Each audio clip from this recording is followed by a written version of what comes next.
एक सेठ से लक्ष्मी जी रूठ गई, जाते हुए बोली मैं यहां से जा रही हूं, अब मेरी जगह नुकसान आएगा, तैयार रहना, और अगर तुम जाते जाते मुझसे कुछ मांगना चाहते हो तो बोलो। सेठ बहुत समझदार था, बड़ी विनम्रता से बोला माता नुकसान आ रहा है तो आने दीजिए, बस मुझे आप एक वरदान दीजिए कि मेरे परिवार में हमेशा सुख शांति बनी रहे।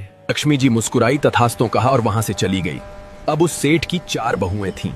कुछ दिनों बाद सबसे छोटी बहू खिचड़ी बना रही थी। उसने खिचड़ी में नमक डाला और अपने काम में व्यस्त हो गई। तभी दूसरी बहू आई और उसने खिचड़ी को बिना चखे ही और नमक डाल दिया और वो भी अपने काम में व्यस्त हो गई। ऐसे एक एक करते तीसरी और चौथी बाकी की 2 बहुएं भी आईं। उन्होंने भी खिचड़ी को बिना चखे ही उसमें नमक डाल दिया।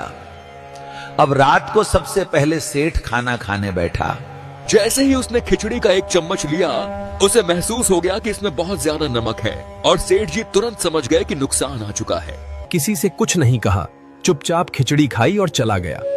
अब सेठ के बाद खाना खाने की बारी आई सबसे बड़े बेटे की। बेटे ने खिचड़ी का एक निवाला लिया।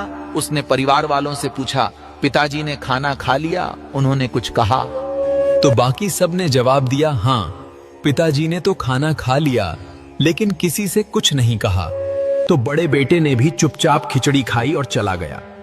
ऐसे ही करके परिवार के बाकी सारे सदस्य एक एक करके आए।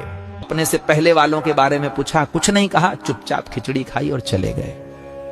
अब रात को सेठ जी सो रहे थे, अपने में नुकसान आया और हाथ जोड़कर बोला भाई मैं यहां से जा रहा हूं, मैं यहां नहीं रह सकता। तो सेठ जी ने पूछा क्यों, क्या हो गया? नुकसान बोला तुम सबने मिलके 1 किलो नमक खा लिया, पर मजाल है कोई किसी पे नहीं चिल्लाया, किसी ने गुस्सा नहीं किया, सब शांत रहे। अब जिस परिवार में इतनी सुख शांति हो, आपस में इतना प्यार हो, वहां पर मैं नहीं रह सकता। निष्कर्ष की जिंदगी है तो उतार चढ़ाव, दुख सुख, फायदा नुकसान सब चलता रहेगा, लेकिन जिस परिवार में आपस में लोगों में प्यार है, सुख शांति है, छोटे में आदर, बड़े में बड़प्पन है, उस परिवार का कोई नुकसान, कोई आपदा कुछ नहीं बिगाड़ सकती।